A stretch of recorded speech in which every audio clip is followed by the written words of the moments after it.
Hello, everyone, and welcome to another episode of the Powerful Man Show, where we help married businessmen save their marriages without having to talk about it, get unstuck, and gain clarity in their lives. Gentlemen, remember, life is too short to be average. I am your host, Doug Holt, with my co-host, Tim, the Powerful Man Matthews. How you doing, brother? I am doing very well. Well, honestly, I like to be honest, as you know. I feel like a bit of a pig. As you and I were just talking about, I've had an amazing 6 weeks, 7 weeks of just a lot of fun, a lot of adventure. And during those times, as I'm sure you'll understand, I'm sure the listeners will understand, it can be hard to keep routines in order. And as a result, there's been more alcohol, which is fine. I'm okay with it. There's been more food, which has been great. There's been some amazing meals. And I'm sure we've all had it where you arrive at that point and immediately my memory goes to that point after Christmas, after the holiday season when you've had however long and you're like, oh my God, this has to change. So yeah, I'm doing really well. And I'm also sitting here and I'm like, yeah, tomorrow I'm glad to be back home. Several weeks here now, settled, and just get to hit it hard and get back into some routines. Yeah, man. So yesterday I held space for the guys in the activation method office hours. And for those that don't know, if you're going through our flagship program, which is called the activation method, where we activate men from deer, right, to wolf, and from deactivated to activated. And so we have several groups going on at any given time. And these guys all come together in, I guess you would call it, one large group where myself, Tim, some of the other coaches like Arthur, Maguliniti, we step in and kind of give an office hours where it's really a kind of an ask me anything and some trainings for the guys. And one of the things that came up for one of the guys was, he got in an argument with his wife and things were going so great. And then he fell off his routines. And what's really cool to see, one is the guys that were just a little bit further. You got to imagine these guys are only going into the program for 8 weeks. And so you got a guy out week 1 who's in the mix of stuff. And you got a guy in week 6 who's like, they're all saying, stay the course, get back in, man. It's so amazing. Yeah. The results I've had are better than I've had in my marriage in 10 years. And just to hear these guys rally around each other around the topic that we're talking about of, hey, if you fall off, you've been traveling, I've been traveling. Really, it's all about getting back on that horse and getting back into the consistency and not beating yourself up for it. And I think that's the key for us guys that are hard drivers, right? We've gained a lot of our success by beating the crap out of ourselves in order to push ourselves. And that's the opposite way. As you get a little more maturity under your belt, a little more experience, it comes down to grace. Give yourself some grace and move forward. Yeah, it's so true. So true. We talk a lot about flow and ease and flexibility, all these different ingredients in the recipe of rhythm. Now, a lot of times we talk about balance, right? But balance is a bit of a fallacy because for balance, everything has to be equal, right? So it doesn't move. Things are never equal. You're always juggling different things. It's more about the rhythm and getting into a rhythm that serves you and gives you a lot of joy and fulfillment. Yeah, it does. Well, Tim, I know we have a subject that's near and dear to your heart on the table today. So why don't you kick it off for us? Yeah. So I was at dinner with a good friend of mine a couple of nights ago, and I'm really pleased for this guy. He's an amazing man. He runs a business, a very successful business. He's a little bit younger than I am. He's in a committed relationship, and he is beginning to lean into the things he has avoided for most of his life. Very intellectual man, super smart, very wise beyond his years.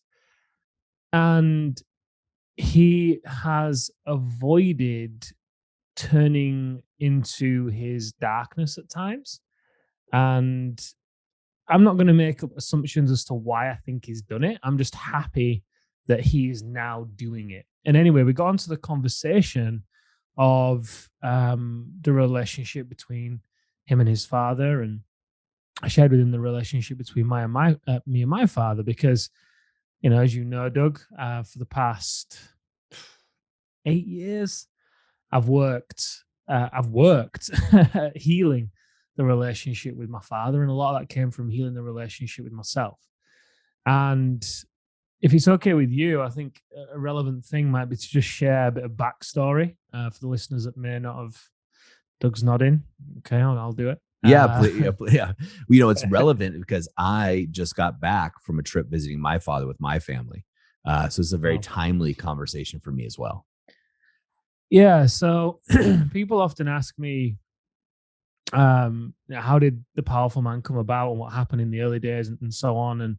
And this the easiest way for me to describe it is to describe the relationship that I had with my father, and how by surrendering to it, quite honestly, I went from being able to live from the outside in to the inside out. And I didn't realize it at the time. Right. And I want to share this with you because I believe we've all got the opportunity and the possibility to be able to do this. So 9 years ago, ish, 8 or 9 years ago, I was the classic nice guy looking back. And I would never, if you'd have told me 9 years ago that I was a nice guy, I would not, I would have just laughed in your face, because on the surface, I just didn't buy into the ideal of what I thought a nice guy was, right?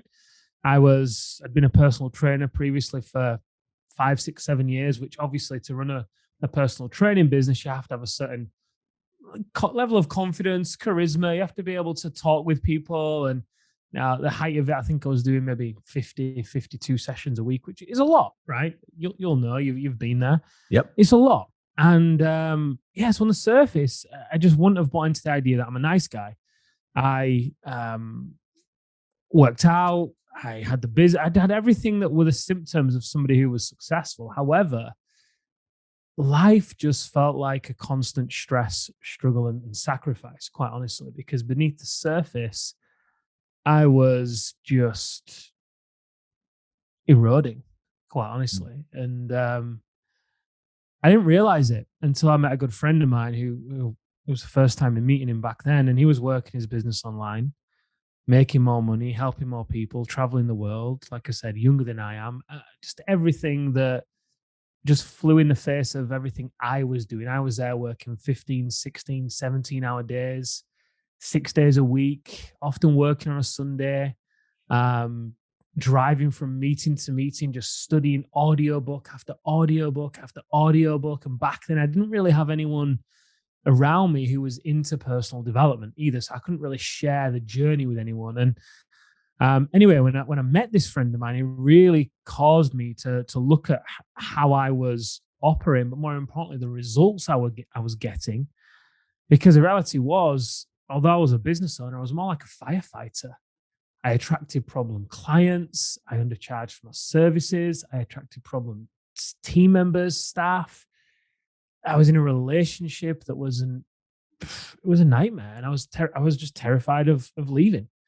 And what did I do? I proposed. It just blows my mind. I proposed to this person, and nothing against her, but we just weren't a good fit for one another. It was a very toxic and abusive relationship for me. There'd be days where I'd sleep in my car until 4 a.m., 3 a.m., 4 a.m. I wouldn't really sleep, it'd be too cold, but I'd try, because being in the house, I'd tried everything to try and reconcile the differences between us. And the only way I knew how to deal with it was to leave. But I was working at 6 a.m., so I wasn't going to leave and go to the pub or anything like that. I needed rest, needed to sleep. So hence went to my car. But I just tolerated. So much pain, struggle in my life. And when I actually realized what was going on for me, it was in the September, about 8 years ago. And I remember walking into this office space that I'd been invited to work in, because my friend had a company, we'd partnered with that company, and he asked me to help the CEO of that company run their company. So the partnership worked well. Walk into the office, and there's this woman sat there, which I was kind of surprised because I thought it was going to be a guy, but nevertheless, there's this woman sat there, and all these personal development books in the bookshelf. I'm like, Interesting. Okay. And this woman who was clearly in great shape, she turns out she was a fitness model, but I didn't know it back then. Um, and we just start connecting and had some great conversations. Yeah, and I'd leave the office space and I'd go pick my girlfriend up from work and I'd have an audiobook on, a personal development one, and she'd get in the car and turn this rubbish off. Oh my God, turn it off now. This is disgust. Like the level of disgust and disrespect that she had was just palpable. And anyways, the weeks went by. Um, my mum and dad, who were paying for the wedding, were about to put tens of thousands down on this wedding. And I knew they were never going to get it back. And I knew it was the wrong thing to do. It didn't feel right. And that was a pattern of my life leading up to that point. I constantly did things that didn't feel like the right thing to do because I was too terrified of following what felt right, quite honestly. And that meant throughout my life, I used to cheat on the girlfriends that I had because I put my self-worth and been able to attract the girls that other guys wanted. I almost died from taking too many drugs. I used to party a bit as a younger, early 20s, late teens, but this one night, it's like there was a bottomless pit, and I wanted to be the life and soul of the party, and almost died from taking too many drugs. And obviously, in hindsight, looking back, that was the void that we talk about in the five agonies, right? There was this void that was just insatiable that I tried to fill with things outside of me, be it alcohol, drugs, money, women, bravado, and it was just a false confidence. And then finally, it resulted in being in this relationship that I was just tolerating various forms of abuse, emotional, some often gaslighting, things like that, verbal. Sometimes tried to be physical, but I didn't really get very far with that, given the size difference and all that stuff.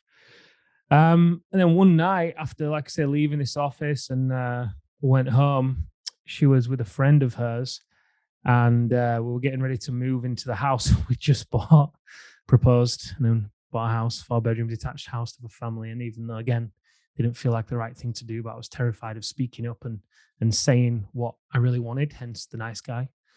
And anyway, we were packing stuff to move across to the other house, and I'd put some personal development books in a box of mine. And she walks over to them. She'd been drinking this one night. Her best friend was there. And I said, "What's this?" And starts pulling these books out of the box. I'm like, "Well, it's my books." Like, what do you mean? What's this? And just starts throwing them across the room. We threw 3 or 4 of them. I'm like, what are you doing? These are not coming over there. I'm just like, that was the easiest thing I knew how to do at that point. I was so passive that I just let it happen. And the following day, I was driving to the house with this box in the car and with a best friend in the car, and a best friend was like, I can't believe her last night. Can't believe she was like that. I'm like, well, what do you mean? I can't believe she would do those things. And I'm like, look, that was like a 6 out of 10. It's routinely 7, 8, 9, 10 out of 10. Like, no. I'm like, yes. But the reason why you don't see it is because if you did, you wouldn't be a friend. You wouldn't want to be and that was the moment I think that was a moment where I realized I wasn't crazy, and somebody else actually witnessed it and saw it who was close to her. So anyway, I dropped the boxes off at the house, and I remember walking out the house. She pulls up. There's my ex. Where are you going? I'm going. Bye. I never went back. I never moved in. Called off the wedding. Ended up going through a period of maybe 5 or 6 months. Moved back in with my parents, which goes to the relationship with my father, and I just started to do life my way for the first time ever, which was just to honor what felt right, quite honestly, because for my entire life I didn't do that, because like I said, I was terrified. And how this comes full circle with my father. So this one night I was upstairs, like I said, gone through a period, calling off the wedding, not moving into the house, restructuring the business, getting rid of business partners, just really just getting things out of my life that were out of alignment. And I could hear my mum and dad talking downstairs. And my dad was just talking awfully to my mum. And I'd heard this a lot growing up. And, I'd walked on eggshells a lot growing up. And I know my mum and dad listen to this podcast. And I've had these conversations with my dad. So I'm okay with saying it. And anyway, he comes upstairs and he'd been drinking. And he looks across to where I'm sat in the bedroom. It's like, make sure you take those fucking dogs out before you go to bed. I'm like, ugh. It just didn't feel right to let him talk to me like that. And I kind of let it go the first time because I was terrified, quite honestly. I'd never stuck up to my dad. I'd, like I said, walked on eggshells. Anyway, I said it a couple more times and I just responded with, look, don't talk to me like that. I thought, well, I'll talk to you however I want you under my roof. Dad was very much a person who commanded respect growing up versus earning respect. He commanded it from me. Um, and in the end, I just said, no, you won't. And we stood up in the doorway, exchange went back and forth. And he said, look, if you don't like it, get your bags and leave. Okay. And I left. And the following day, I was meeting my uncle, my dad's eldest brother, the one that recently passed, but it's also the guy who he respected the most in the world. At his funeral, my dad described him as a father figure to him. So that's kind of the Mhm. level with which the esteem he held him in. And we were supposed to be talking about business, and I just reached a breaking point, and I just walked in there, and honestly, I just outed my dad. I just said, "You know what your brother's really like?" I'm like, "Whoa, where's this from? What do you mean?" I'm like, listen, you all think the sun shines out of his ass, like he can do no wrong, and so on. Yet there's a different side that we've seen. And I don't want this to come across like my dad's a monster because he isn't. And I believe he's done the best that he knew how to do. And we'll touch on that point in a minute.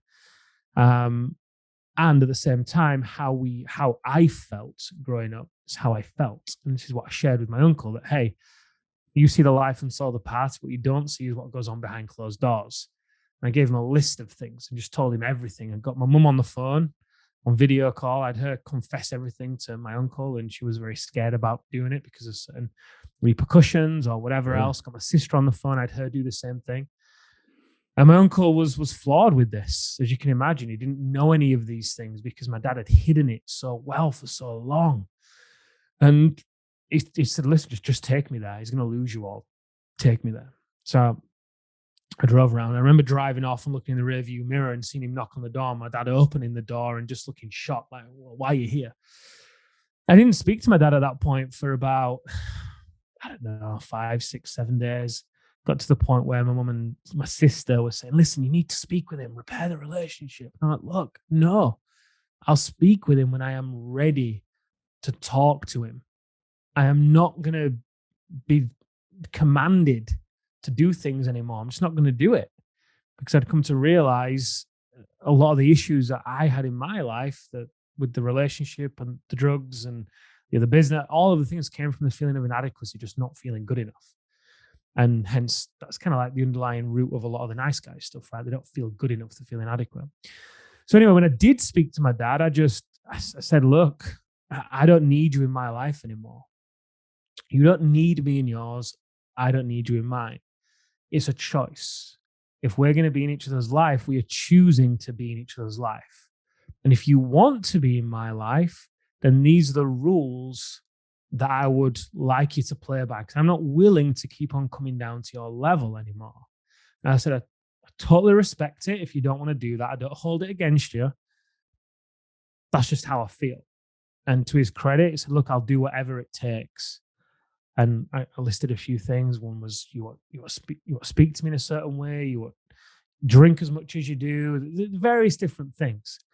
And I remember walking through that door the first time I returned, and oh my god, the hug that he gave me. He was crying. It was just an incredible moment. Um, and then in that moment, that started to heal the relationship between him and I, because respect started to occur. He knew he could no longer command respect from me.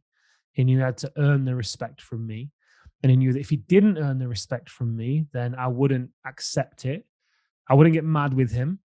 I wouldn't shout. I wouldn't argue. I just wouldn't accept it. And I would just walk away. And anyway, fast forward another 2, 3 months. I was having a conversation with somebody, and this man, an amazing man, I've never spoken to him before, and I've never spoken to him since. Like, just one of those people that come into your life at certain points that can just shift the trajectory. And we were talking about my father and what I've been going through because it was very fresh on my mind at that point. And he asked me if I'd ever asked my father if he was proud of me. And I said, no. I said, okay. Are you open to a challenge? Of course, I said, yes. I'll give you 7 days to ask your dad if he's proud of you. Ooh. I'm like, even now when I say it, my heart races a bit. My mind's, I know it's the right thing to do. And I'm like, oh, so okay. Got to the 7th day and I'd still not asked him. I'd still not gone round there. It got to the 8th day and I'm like, oh my, why is this so hard? Like, what is going on? So I just drove around there immediately. Luckily for me, nobody was in. I was kind of hoping that my mum would be in or my sister so that we couldn't have the conversation, but nobody was in. And I walk in the doorway, go through the hallway. He's cutting some food. He loves cooking. And hey, Dad, how you doing? Yeah, good. Walk out past him into the garden. The doors in the kitchen lead out into the garden. And I was pacing around the garden, and I kept coming up to the door to ask the question, and I just couldn't get it out. Every time I went to say the words, I was just literally lost for words. And I've never felt that before and never felt it since.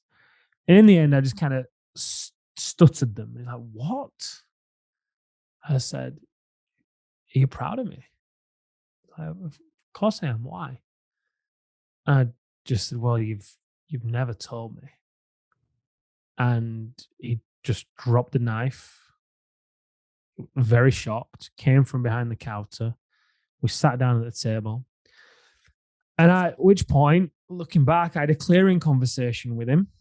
And the flow of that conversation went something on the lines of, look, obviously, you know everything I've been through over the past 6, 7, 8 months. And what I've come to realize is a lot of the reasons why I took the drugs and why I would cheat on girls and why I tolerated things in the relationship and in business and other reasons was because underneath all the surface level bravado, I just didn't feel good enough. And what I realized is it started for me very young in childhood. There was something that happened. I shared the memory with him of what happened. And I just then shared with him how that shaped my decisions from that day forward. And I didn't put any blame on him whatsoever.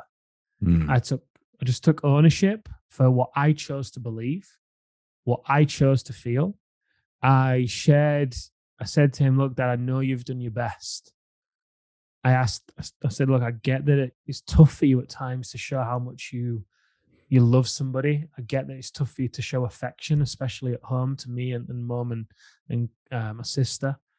But I also know you love us, and I don't know what you've been through growing up. I can imagine you must have had a tough upbringing. I know you love me, and I just wanted to share how I'd felt and what I'd gone through. And he was just floored by it because one, he didn't even recall the memory. The memory involved him. He didn't even recall it. So I'd made up this entire story, right? Two, because I didn't blame him for what he did or how he made me feel or what he didn't do or any of those things. Instead, it was quite the opposite. Hey, I know you've done your best. I know you love me. I know you love us. I can't imagine what you must have gone through. I honestly think that was the first time in his life he felt seen. Mm. It was the first time in his life where someone held space for him to open up because then he started to share his upbringing and what he went through as a child. And he was Wow. 10 times better than his father, 10 times better. And he started to share how he didn't really have a father figure. And the first father figure for him was his first boss at work, and how he's always vowed that he'd never not be able to provide financially. And he knows he could have done better at times, but he really struggles to show emotion. And all these amazing truths that he shared that were kind of like a deathbed conversation. In that moment, our relationship went from boy to man to man to man, and that respect that was there continued to flourish and grow. And ever since then, what we've done to continually heal our relationship is we've committed to honesty. I've committed to honesty, and I've reminded of him that that's what he committed to as well. And what I mean by that, if there is ever any mud on the glass between him and I, we look to clean it off quickly. And it'll always be me leading that conversation, but that conversation will often go the same way of, hey, just basically assuming the best. I know you're trying your best. I know you love me. Our relationship matters to me. I want you in my life, and I'd love for this thing over here just to change. And I've learned for me and my dad to heal our relationship, the best way of having that conversation with him for us is via text. When I do it via over the phone, I think he struggles to process his emotions. I think he struggles to deal with the conversation, whereas via text, he's able to just sit with the message a little bit longer and formulate his thoughts and figure out what he wants to say. Um, but a big part of healing the relationship has been the compassion that I've shown him and the ownership I've taken over the story I made up. And honestly, at times I've seen him through my mother's eyes. And that isn't anything against my mum, but yeah, I've seen him through her eyes and the issues that they've had together. And I think I've taken them on a bit. So be mindful of the eyes that you're seeing your father through when you are looking to heal the relationship with him. And the final thing before you jump in here, Doug, is about a year ago, he started to share little bucket list things with me that he wanted to do. Never knew I had a bucket list, right? I do like to ask him some. Um, eh, Weirdly enough, there's a book here, 8 Dates, all about questions that you can ask your partner to deepen the connection. I asked them to my dad. There were some great ones. The ones like, hey, if you could redo any decade of your life, which would it be? And just some other really great questions to get to know him a bit better. And through the deepening of the mutual respect and the connection between us, and really seeing him for the human that he is, not just as my father, he shared bucket list items. And another thing that's brought us closer is I've just been booking those bucket list items for him and I to do over the past year, because he'll never book them for himself because of stories around money and this and that and the other and whatever else. And just been booking them as gifts and sharing them and say, hey, we're going to go do this. And his face just lights up. And just watching him be able to express that positive emotion that he often holds back so much, that it's gone from me having to talk a lot when we get together to last night when I met up with him last night in Leeds. To well, how was Mexico? How was Cancun? So what? Where are you going next? What's it? Just asking me so many questions versus me 2 years ago, 3 years ago, having to give a lot of information because I was frustrated that there wasn't any interest being shown. So apologies for the rambling. I've kind of taken up a ton of time there, but I wanted to give the backstory because I think that it just gives relevance to where the relationship has come from. Yeah, no need to apologize. There's so much here to unpack, and I've heard this story several times, and there's a lot more to the story in terms of what you've been able to do with your father. There's a couple things that I think, well, there's a lot of things I think the guys will get a lot out of this, but one of them is a little bit off topic, but also on topic. As crazy as that sounds, is a lot of most men that come through our programs we talk about are crushing it and areas of their lives. They consider themselves an alpha. They've got their mojo. Everything's going great. But when they get into relationships, close relationships, right? Obviously, their wife, they go into deer mode. They go into nice guy mode, trying to solve things as you did with your ex. The reason you kind of were scared, so to speak, and settled is, it was a relationship that mattered to you. So you go into nice guy mode thinking that that's going to solve the problems. But we often teach the guys that what they learn through the activation method, they can take into all of their relationships, not just salvaging the relationship with their wife, but oftentimes men salvage a relationship with their children. They salvage relationships with their parents, family members, and friends. And it sounds like that's what you've done. You've taken, what you became a nice guy inside of your home because that's all you knew, right? Especially as a child, that's what you're taught. And you almost became reactivated, so to speak, as we talk about, and went into wolf mode with your father. That thus creating the space for him, right? The space for him to share. Um, it's the thing Mm. that the women that reach out to us, Tim, the most, they they always say, I just want my husband to lead. I want a man that's going to lead the family, lead me, lead us. And as men, that's what we want to do. It's just we've been taught this nice guy thing, right? And we go into deer mode, which is defend, excuse, explain, react. Um, but you've led within your family, you've led up, so to speak, generationally. And I think that's something that all of us as men can do. A lot of men have very, very strained relationships with their fathers. I do. And, this last weekend visiting my dad was really tough for me, really tough, just to see the life decisions he's made, the way he gets, you know, um, and like you said, you got to take leadership, and you also got to have some, I don't know if it's apathy I'm looking for, but you have to also realize, you have to love. You get to love the person despite what you believe to be their flaws, whether they see them as Mm. flaws or not. And I think that's the lens that when men approach that with their marriages, it helps, but also helps when they approach that with their fathers. And you've been a Big great time. example of that, and giving your dad the space for him to share how his childhood was, which is probably something he's never been able to share, it sounds like. Mm. And then also giving him the space to be him relatively unapologetically, right? Just be who he is. And also talk to him about things that perhaps you think he can improve upon, right? But in a loving way. So it's received. It's not, Mm. you're doing something wrong, dad. You need to improve over here, dad. Da da da. Because he's going to get defensive. He's going to go into deer mode, right? Mhm. And guys, look, your fathers also go into deer mode. They also go into nice guy mode. Now, they won't go into nice guy mode with you because you're the child, but they will go into deer mode.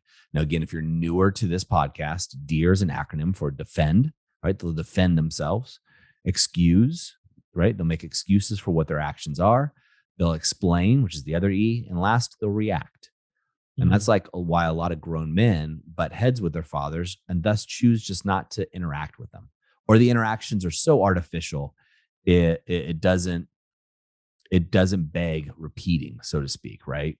You kind of think, well, gee, this isn't even worth my time. It's not a real relationship. And so they avoid them. And a testament to you, Tim, is you've had all those feelings, and yet you've still stepped in and decided to be the lighthouse for your family. And that's a tough situation to be. I mean, being younger, right, compared to your father, obviously, and your mother, but being the one who says, hey, I'm going to put down my sword. Right? I'm going to put down the animosity, and I'm going to hold space for my father to share his wounds and what he wants to do. And out of that's come a relationship that you guys are still working on or working through, or whatever word you want to use. Mhm. Um, and one that sounds like your dad is really enjoying, right? Seeing pictures of you guys at the last football match you guys went to. It was rugby or football. I can't remember. Yeah, it was rugby back in March. Yeah. And just seeing the smile on your dad's face was Yeah. just awesome to see. He looked like he's hanging out with his best friend, which is his son, having a great time. You guys had a couple pints, and it just looked like a lot of fun. Yeah, it was. I appreciate everything you're saying there. Thank you. And I think it's a really interesting contrast because when I walked into that walked into that meeting with my uncle and got my sister on the phone and my mum. My sister they both had the same opportunity as I did 8 or 9 years ago to create the same relationship with this person, my father. And both of them chose not to do it. Neither of them had a clearing conversation. Neither of them created any boundaries that were then upheld, which obviously creates respect and upheld in a very loving and kind way, right? You think Mhm. of wolf, wise, open, loving, fierce. You don't need to kick and scream with a boundary when you know who you are and you can remain grounded within your masculinity. You don't need force in that place. So much so that when my uncle passed away a few weeks ago, I think he passed away in the beginning of May. It's now July. So my sister wrote my dad a letter basically saying, "Hey, I want to shift the relationship between you and I." And she's tried to do it before then. However, the way that she's going about it is very much through blaming and Mm. attacking him. Yeah. And they then clash, Sure. right? Because he loves his daughter naturally.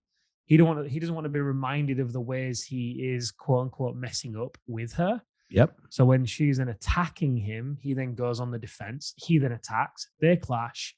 Nothing shifts. All that happens is mud goes on the glass, resentment builds, distance is created, Yeah. creates divide, it goes further. So it's been very it's very interesting the two paths we've chosen to take. So in terms of how to heal the relationship with your father, I think coming clean is such a simple, easy step to take.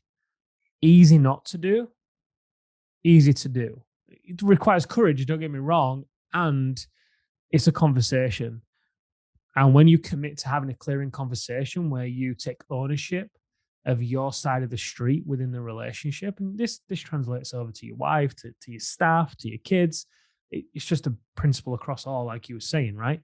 When you choose to take ownership of your side of the street within the relationship without needing anything in return from the other person, it's not tit for tat, it's not transaction, and you own, like I say, your side, your emotions, your actions, oftentimes not only do you set yourself free of the burden and the story and everything you've been making up, but you often set the other person free too because they can feel the distance between you and them. They can feel it. And your father is no different. And the guys that we work with, some of the biggest shifts that they have had is when they've had this conversation. Sometimes it's with the mother. Some guys have left it right until the deathbed to have the conversation with the mother. Yep. Some people haven't been able to have it in time. Some people have had it with the father, but either way, when they have this conversation, it always produces monumental shifts for them. So, in terms of how to heal a relationship with your father, I think the first step is to have that clearing conversation, to establish some boundaries and uphold them in a fun and loving way, so you can still give that person some freedom to be who they are without being too rigid with it. And then for me, I think the third one for me, and maybe this will work for the listeners, is to really have compassion, compassion for my father, because he's I'm gonna say he's getting old. He's only 65, but he looks a hell of a lot older. Um, Various reasons. I think it's some of the emotions he's chosen to suppress, some of the alcohol he drinks. But regardless, you'll resonate, right? Because you just said how tough it was seeing your father. Yep. And I don't want regrets. I don't want to be in a position where I have regrets. So there's things that he does that trigger the hell out of me. And I choose to remember the pain that he has been through. He's not done the work. He's not going to do the work. He's never going to do it. And I've chosen to be okay with that. And I've chosen to love him and see the things I do respect within him in spite of him never doing the work. And from that place, being able to seek those opportunities to create the positive experiences. We talk about the scales, right?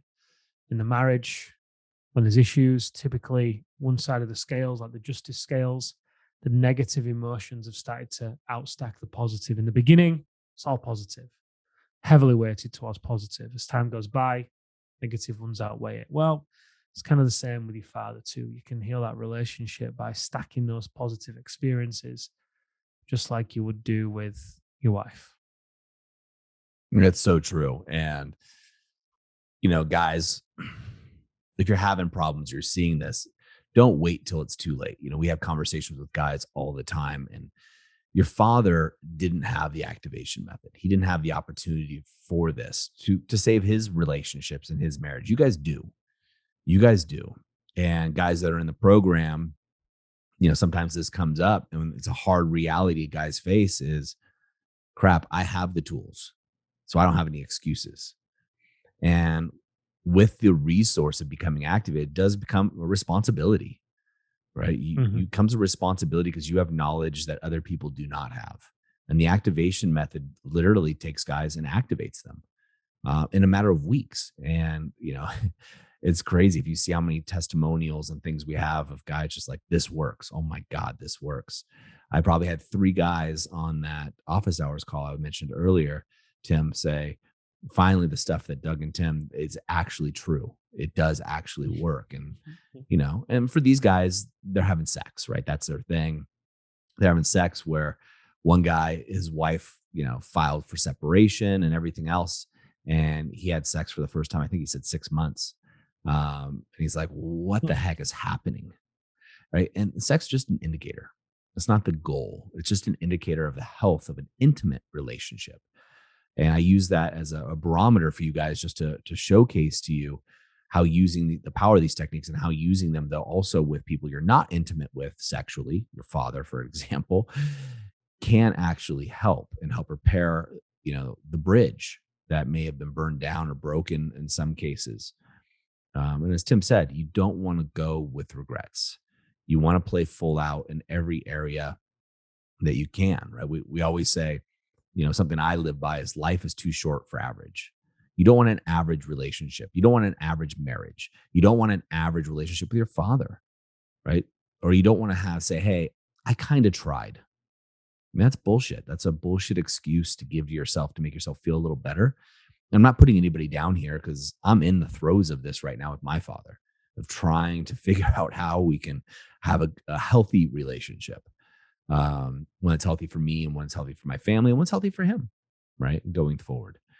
So it's a process, guys, and it's one that you want to be very clear and get activated on, right? So, get activated, be in your power, and then like Tim has done with his father, is be the lighthouse that shines brightly so your father can open up and express himself in a way that he probably never has had the opportunity to do so. Mm. Imagine all the pain that I'll speak for my dad. He was carrying and still carries so much pain. Yeah. Yeah, you can You can see it, right? see it. Yeah, you can see it in his eyes, in his body. You can just see it. Like, Yeah, it's really rough. And you know, of anything, just be that leader. The leader that you've been in the past where you've had your mojo, like you're out of college, you had the confidence. And somewhere for a lot of guys, you've lost it along the way. And that's why one of the things we talk about is getting unstuck and gaining clarity. Right. So you can save your marriage without having to talk about it, but you also shine so brightly that you give space for everybody else around you. And that's what a leader does.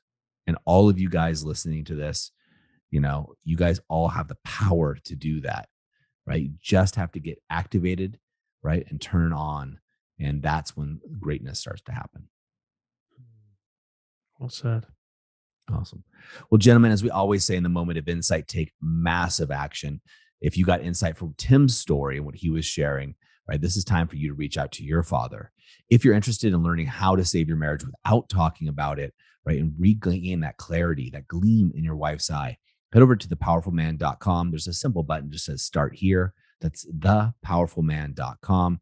And all it does is take you through a video to show you what we do with the activation method and gives you the opportunity of getting on a phone call with one of our advisors just to see what your situation's like and if it's the right fit for you. Either way, you'll leave with an insight and something that you can take action on as well. Until next time, guys, we'll see you in the Powerful Man Show.